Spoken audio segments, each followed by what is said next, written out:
Santapan Harian Sabtu 12 Desember 2020. Hari ini kita akan membaca Hosea pasalnya yang ke-10, ayat yang pertama hingga ayatnya yang ke-8. Namun sebelumnya, mari kita berdoa. Ya Bapa, kami anak-anak-Mu akan mendengarkan kehendak-Mu yang Engkau nyatakan di dalam kitab suci. Bimbing dan tuntunlah kami di dalam terang firman-Mu. Di dalam Kristus Yesus kami berteduh. Amin. Hosea 10 ayat 1-8. Israel adalah pohon anggur yang riap tumbuhnya, yang menghasilkan buah. Makin banyak buahnya, makin banyak dibuatnya mesbah-mesbah. Makin baik tanahnya, makin baik dibuatnya tugu-tugu berhala. Hati mereka licik, sekarang mereka harus menanggung akibat kesalahannya. Dia akan menghancurkan mesbah-mesbah mereka, akan meruntuhkan tugu-tugu berhala mereka.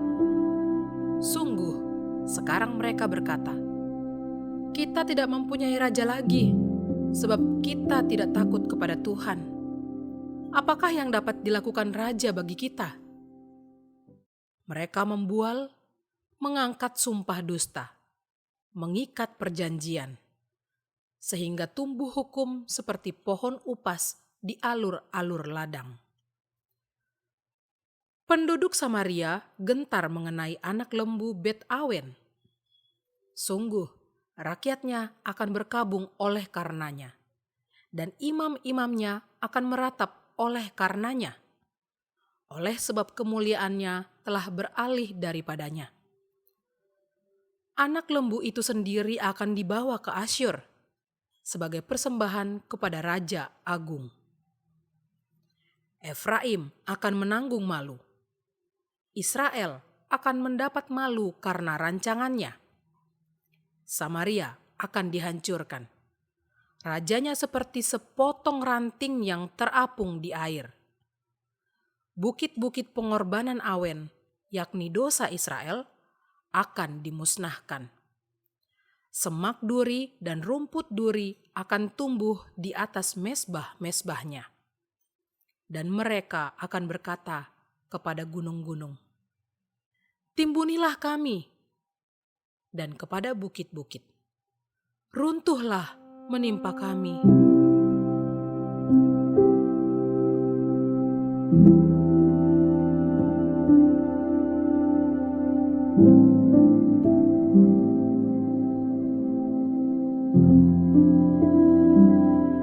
Sahabat Santapan Harian, keadaan yang baik, makmur, sejahtera, penghasilan besar, sehat, kuat, pintar, dan kaya dapat membuat orang lupa akan Tuhan. Bacaan hari ini diawali dengan kehebatan dan kemuliaan Israel. Israel digambarkan sebagai pohon anggur yang terus bertumbuh, bertambah besar. Buah yang dihasilkannya juga banyak oleh karena tanahnya subur. Namun hati mereka licik. Semakin diberkati, mereka semakin menjauh dari Allah. Kian menjamurnya mesbah dan tugu berhala adalah indikatornya. Perjanjian mereka hanyalah bualan dan sumpah dusta. Akibat dari perbuatan ini sangat fatal. Semua kemuliaan dan kehebatan Israel hancur.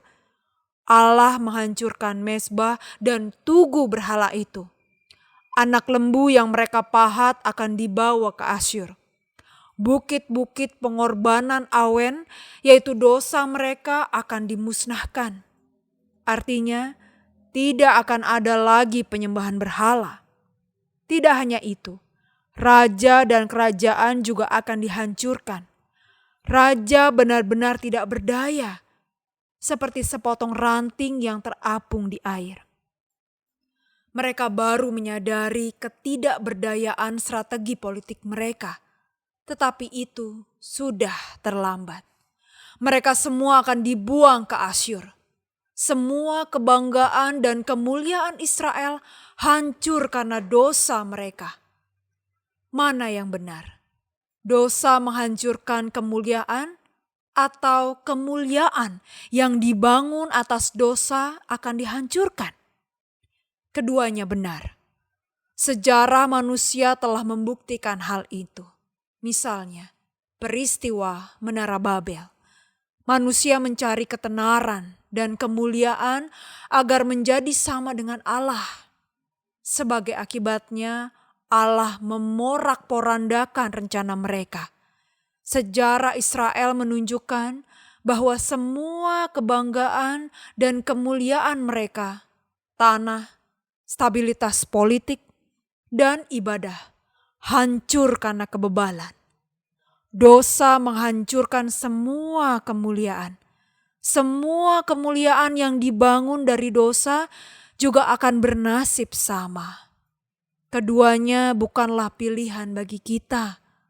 Pilihan kita hanyalah berjalan dalam kebenaran Tuhan, mencari kerajaan dan kebenarannya.